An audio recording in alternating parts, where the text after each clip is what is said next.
28.844 psi. If we want to try to get that exact, I'll try to write a little bigger. So that's 28.844 over 10 is equal to some Q value over 0.2. And that the fifth way to calculate the flow rate out of that nozzle turns out to be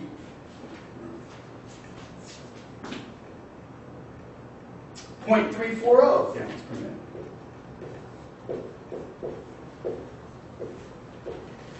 Okay.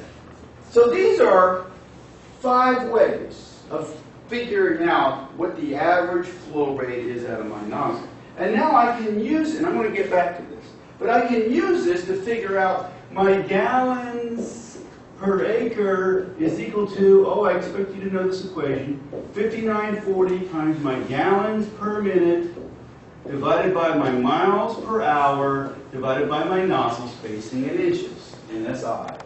Sometimes referred to in the text.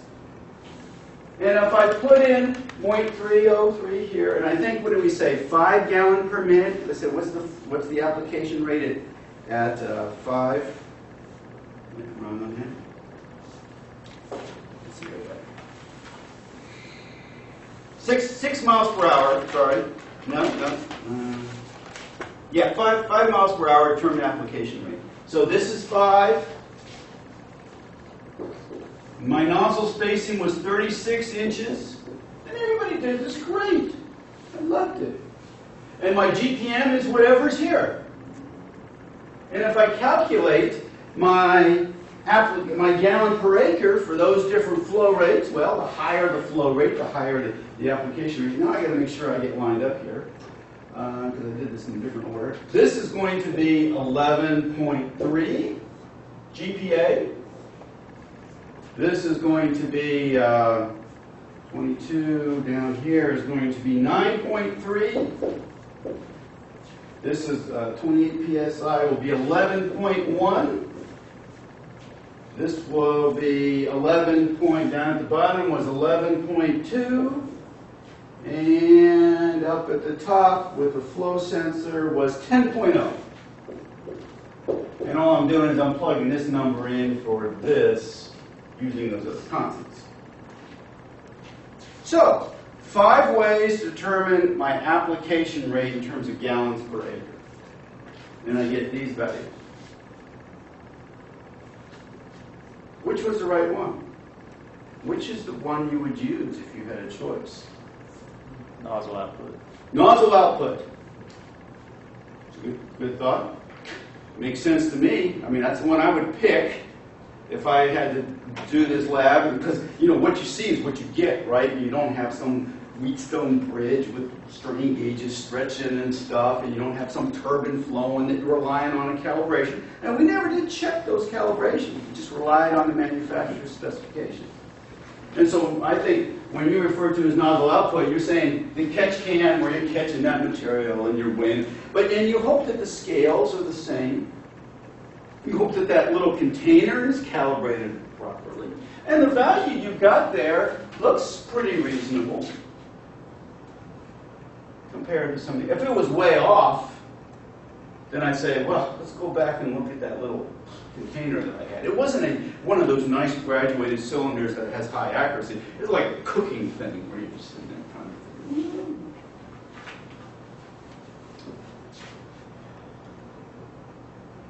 Do we think that the 22 psi at the gauge is correct?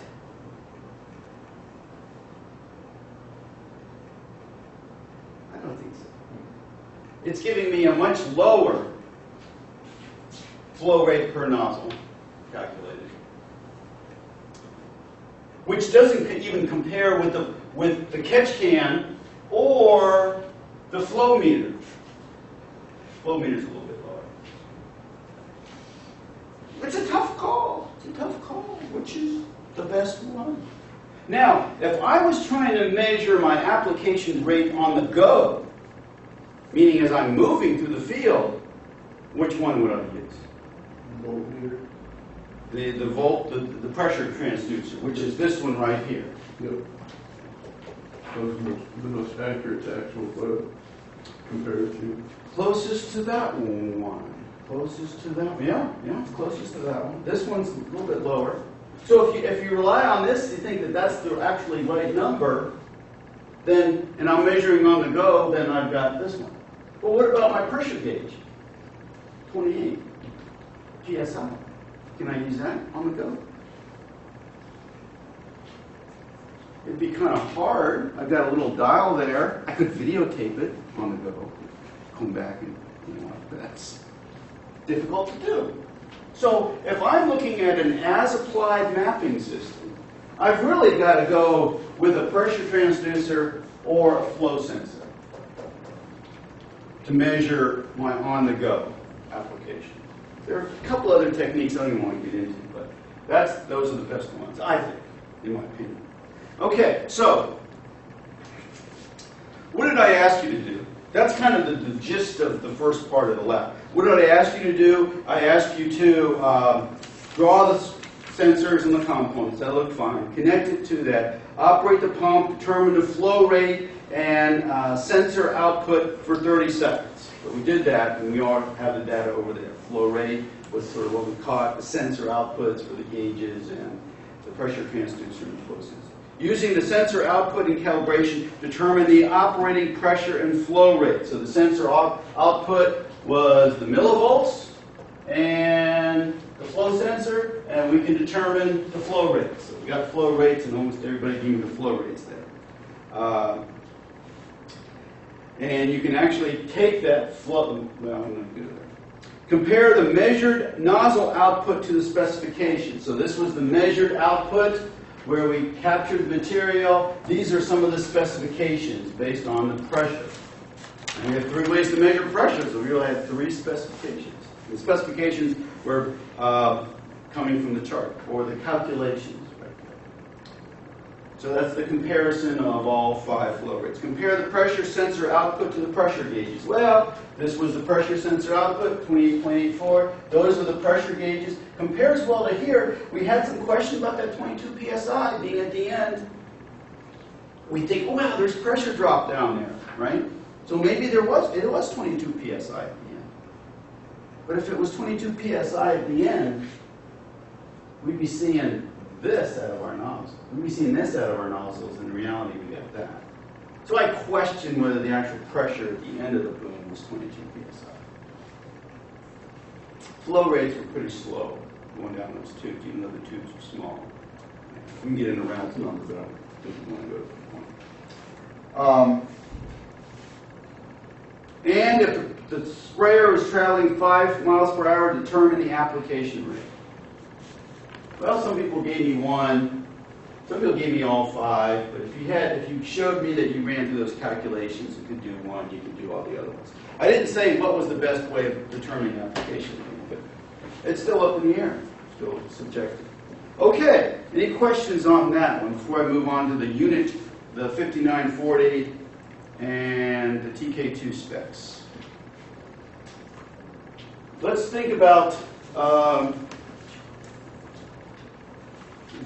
how do we calculate the conversion between gallon per minute and GPA and mile per hour and width.